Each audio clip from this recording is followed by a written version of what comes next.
Assalamualaikum warahmatullahi wabarakatuh. Kembali lagi bersama channelnya DMT, Dunia Militer Terkini. Di video kali ini kita akan membahas tentang update berita militer Indonesia.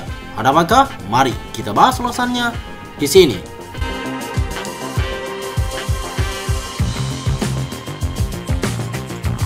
Rusia masih berupaya memasok Su-35 di detik terakhir meski Indonesia incar F-15 Eagle II.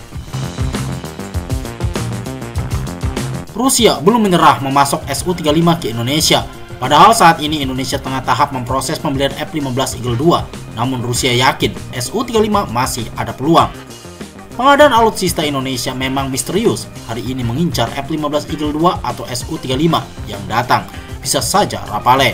Selama belum ketok palu, kontrak efektif F-15 Eagle II dan Su-35 punya kans sama untuk dibeli Indonesia. Secara jenis jet tempur, Indonesia membutuhkan heavy fighter seperti F-15 Eagle II dan Su-35. Soal harga semuanya tergantung dari pendapat masing-masing. F-15 Eagle II berharga mahal di depan namun irit dalam perawatan serta suku cadang melimpah. Kemampuan F-15 Eagle II membawa muatan bom dan rudal juga amat banyak. Layout F-15 Eagle II layaknya pesawat pembom nuklir Qian H-6 Cina. Hal ini berarti F-15 Eagle II bisa menjadi pesawat bomber dengan membawa muatan bom ke garis depan pertempuran secara cepat. F-15 Eagle II bisa dilengkapi sebagai senjata lansiran NATO. Ukraina yang tengah diserang Rusia pernah meminta Amerika Serikat segera memberikan F-15 apapun jenisnya. MOUAC atau Eagle II, sekalipun Ukraina menilai F-15 bisa memenangkan berbagai pertempuran udara melawan jet tempur Rusia. Ukraina meminta jet tempur F-15 dan F-16 yang lebih modern dari Amerika Serikat dan sekutu baratnya, yang menurut mereka dapat digunakan untuk berperang melawan Rusia jelas militeri. Angkatan Udara Ukraina menyadari jika jet tempur Blok Timur yang selama ini mereka pakai tak cukup tangguh. Mereka cukup yakin bila pilotnya mampu mempelajari dan menerbangkan F-15 dan F-16 cuma dalam waktu 2-3 minggu saja. Di langit, kebutuhan terbesar adalah jet tempur F-15 dan F-16 generasi keempat atau lebih tinggi sudah cukup. Pilot dapat belajar menerbangkan jet tempur ini hanya dengan pelatihan selama 2-3 minggu, jelas Angkatan Udara Ukraina. Tapi pelatihan bagi seorang pilot tempur mahir bertransisi dari jet tempur Blok Timur ke F-15 atau F-16 cepat 6 minggu. Selain itu, Amerika Serikat mesti menyediakan sumber daya yang amat besar ketika mencoba melatih pilot Ukraina menggunakan F-15.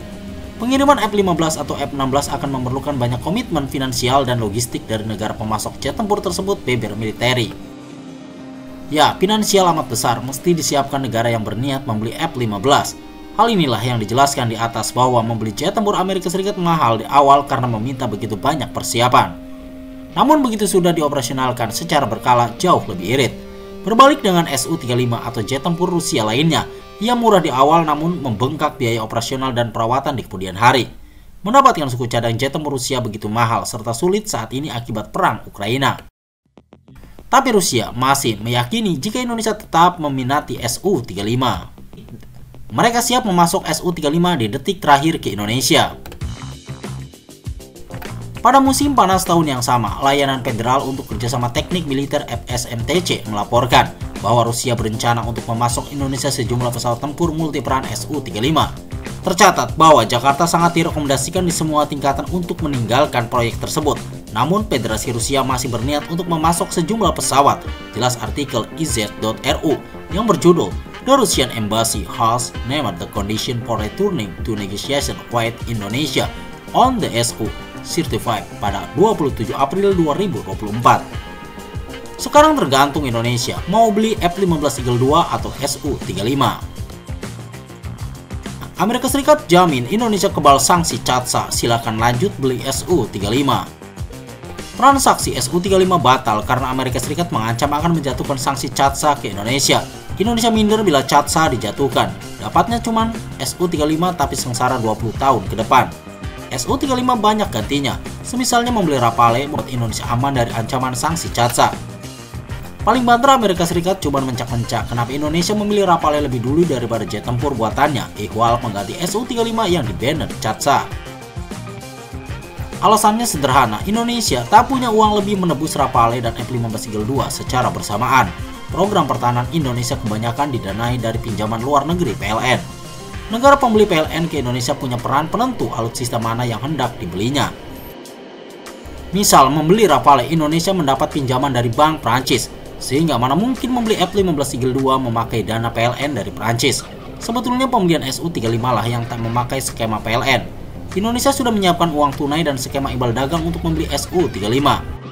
Semua langsung batal karena adanya CATSA. CATSA bukan cuma menggagalkan transaksi Su-35 Indonesia. Pembelian alutsista lain dari Rusia juga ditunda. India menjadi salah satu negara yang paling dirugikan CATSA. Hampir 70% alutsista India berasal dari teknologi Rusia. Apalagi India baru saja membeli sistem pertahanan udara S-400. Masalah timbul lagi karena India menggunakan alutsista dari Rusia untuk melawan Cina. Si malakama bagi Amerika Serikat, ia ingin melawan Cina dengan menjalin hubungan erat bersama India dan negara lainnya. Tapi ia juga ingin sanksi CATSA jalan. Alhasil, jalan tengah standar ganda diambil Amerika Serikat, mengecualikan India agar tak dijatuhi sanksi CATSA meski membeli alutsista dari Rusia.